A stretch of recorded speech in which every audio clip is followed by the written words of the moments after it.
ইতিহাসের এক নিঃশব্দ সাক্ষী পাহাড়পুর বৌদ্ধবিহার। পাহাড়পুর বৌদ্ধবিহার হচ্ছে বাংলার প্রাচীন ইতিহাস ও ঐতিহ্যের এক অনন্য নিদর্শন। ইটের দেওয়ালে লেখা আছে শত শত বছরের গল্প, আর প্রকৃতির কোলে সে যেন এক নির্বাক সৌন্দর্য। চলুন আজকের এই ভিডিওতে আমি আপনাদেরকে নিয়ে যাচ্ছি নওগাঁর পাহাড়পুর বৌদ্ধবিহারে। সবাইকে, দিস ইজ মি লিমা। আজকে আমি চলে এসেছি নতুন আরো একটি দর্শনীয় স্থানে। আজকের এই ভিডিওতে ধরা পড়েছে সেই অতীতের এক ঝলক দাম্ভিকতা। দেখুন, অনুভব করুন আর ছড়িয়ে দিন বাংলাদেশের গৌরব। পাহাড়পুর বৌদ্ধবিহার, যার আদি নাম সম্পুর মহাবিহার। সম্পুর মহাবিহার বাংলাদেশের অন্যতম প্রাচীন গুরুত্বপূর্ণ প্রত্নতান্ত্রিক স্থাপনা। ঐতিহ্য তালিকাভুক্ত স্থানটি বাংলার অতীত গৌরবের এক উজ্জ্বল দৃষ্টান্ত। হাজার বছরের ইতিহাস আজও নীরবে কথা বলে পাহাড়পুর বৌদ্ধবিহারে। একটু ইতিহাসের দিকে চোখ দিলেই জানা যায়, অষ্টম শতকে পাল রাজবংশের রাজা ধর্মপাল নির্মাণ করেন এই বৌদ্ধবিহার। এই বিহারটি দক্ষিণ এশিয়ার অন্যতম প্রাচীন বিশ্ববিদ্যালয় এবং বৌদ্ধ ধর্ম ও সংস্কৃতির গুরুত্বপূর্ণ নিদর্শন। এছাড়া উল্লেখিত রয়েছে 1985 সালে ইউনেস্কো পাহাড়পুর বৌদ্ধবিহারকে বিশ্ব ঐতিহ্যবাহী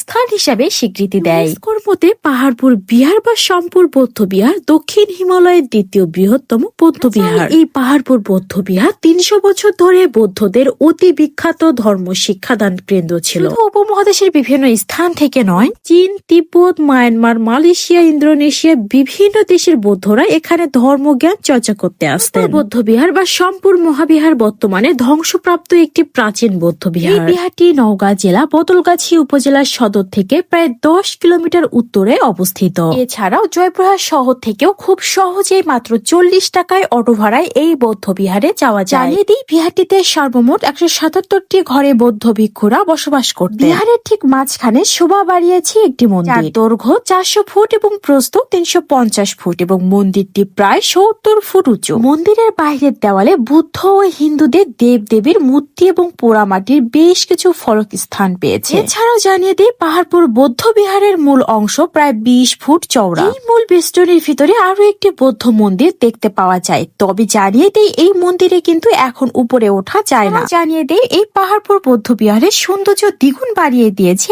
এই পদ্মপুকুরটি। বৌদ্ধ বিহারের এই পদ্মপুকুরটি এই জায়গাটির আলাদা এক সৌন্দর্য বহন করছে। ভিজিট করলে অবশ্যই এই পদ্মপুকুরটি ভিজিট করবেন। আশা করা যায় আপনাদের কাছে অনেক বেশি ভালো লাগবে। এছাড়াও শিক্ষা সফর কিংবা পিকনিক কিংবা ফটোশুট সবকিছুর জন্য কিন্তু এই পাহাড়পুর একদম পারফেক্ট। ফ্যামিলি কিংবা ফ্রেন্ড সার্কেলের সাথেও ঘুরতে বেরিয়ে যাওয়ার জন্য এই পাহাড়পুর কিন্তু একদম আদর্শ একটি জায়গা। পাহাড়পুরটি ঘোরার পর আমি ভিজিট করেছিলাম পাহাড়পুর জাদুঘর। জানিয়ে দিই, কেউ যদি পাহাড়পুর জাদুঘরের ভিতরে ভিডিও করার উদ্দেশ্যে আসেন তাহলে আসবেন না, কেননা ভিতরে ভিডিও করার জন্য কোনো প্রকার অ্যালাউ নেই। চাইলে আপনারাও ভিজিট করতে পারেন। নওগাঁর ঐতিহাসিক দর্শনীয় স্থান কে কে ভিজিট করেছেন, আপনাদের কাছে কেমন লেগেছে এবং আপনারা কোথা থেকে আমার ভিডিও দেখছেন জানাতে ভুলবেন না।